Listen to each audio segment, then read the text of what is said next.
Здравейте! Вие днес сте с рубриката Teen Life. Аз съм Елена, това до мен е Мария. В момента се намираме в град Копривщица, пред Калъчевия мост, известен още като моста на първата пушка. Макар и обикновен каменен мост, това е един от най-забележимите исторически обекти в България. Днес ще ви разведем също така и с къщата на музей на Димчо Дебелянов и тази на Тодор Каблешков. Май сме там. Добре.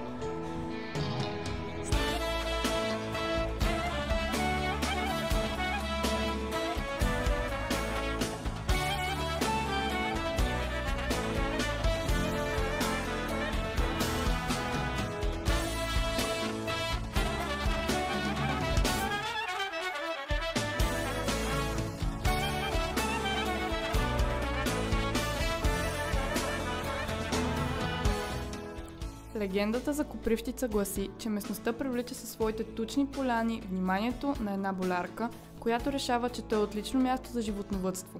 Тя измолва за султански ферман, чрез който става владетелка на селото, като султанът му слага първото име Авраталан или Женска поляна. Селото се ползва с големи привилегии благодарение на своята владетелка. Тук турчин с подкован кон не стъпвал, а жителите имали право да носят оръжие. Заради своята голяма заслуга, болярката е наричана от местните султанката.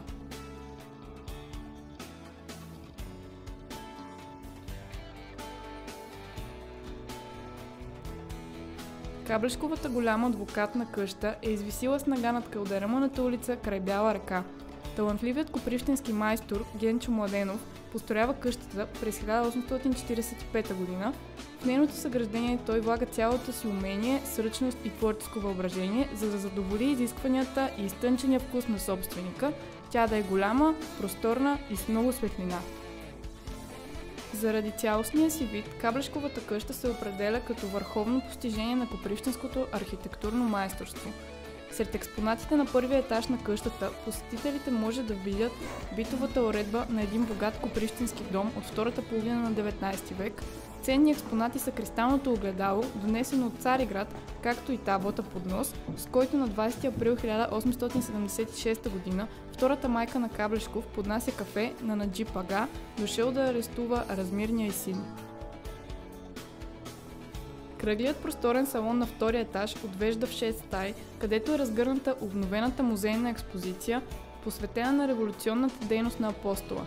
Редуват се лични вещи на Тодор Каблешков и въстаниците, оръжия, както и почетни кръстове, ордени и медали за храброст на копривщинските опълченци от времето на Руско-турската освободителна война през 1877-1878 година. В този богат копривщински дом на 13 януари 1851 година е роден Тодор Каблешков.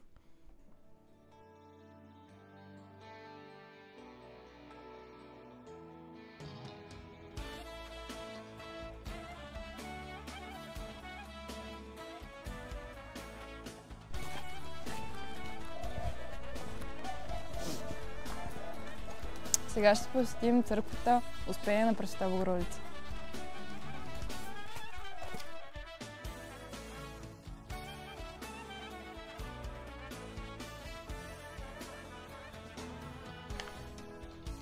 Църквата Успение Богородично е най-старата на град Копривщица. Църквата е вдигната върху основите на по-стар храм. Първоначалната сграда на храма е изгорена от турците при кърджалийските нападения над Копривщица между 1804 и 1810 г. Сегашната храмова постройка е вкопана от части в земята. През 1876 г. камбаните на църквата обявяват началото на априлското въстание, обаче камбанарията, която виждаме днес, е строена по-късно, някъде около 1896 г.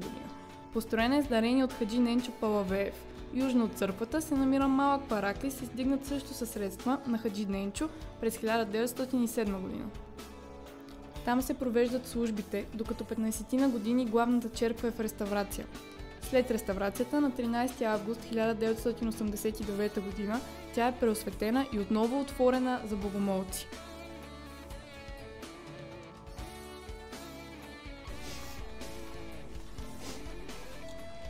Последната спирка за днес е къщата на Димчо Дебелянов. Заповядайте!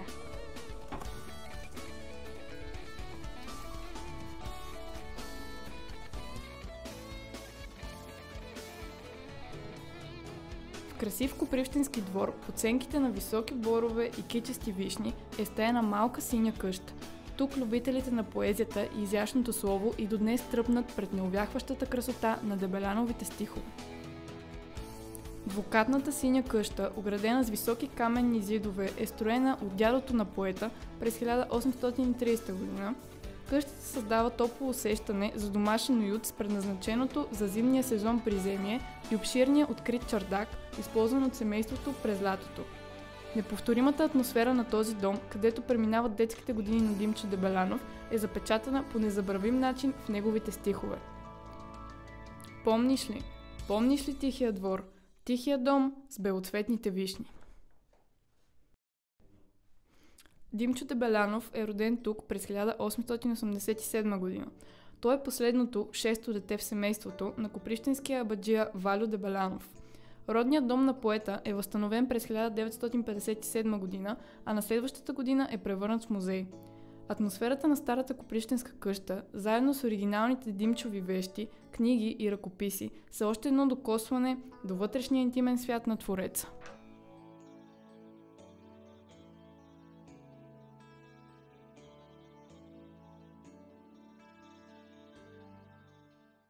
Скъпи приятели, вие бяхте с третото издание на Teen Life. Айде да ходим нещо. Там видях една кръчма. Знаеш какви кебабчета имаше на картинката, моля те.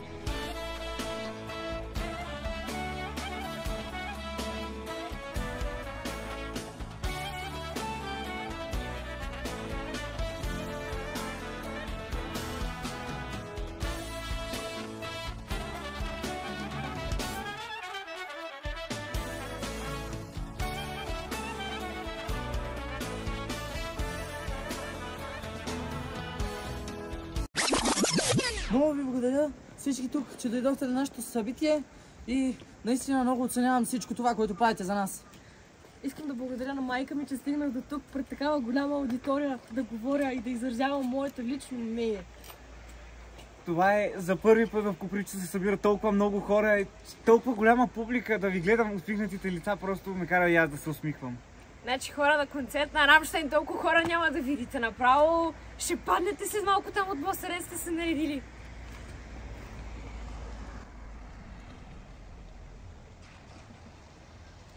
Браво! Страхотни!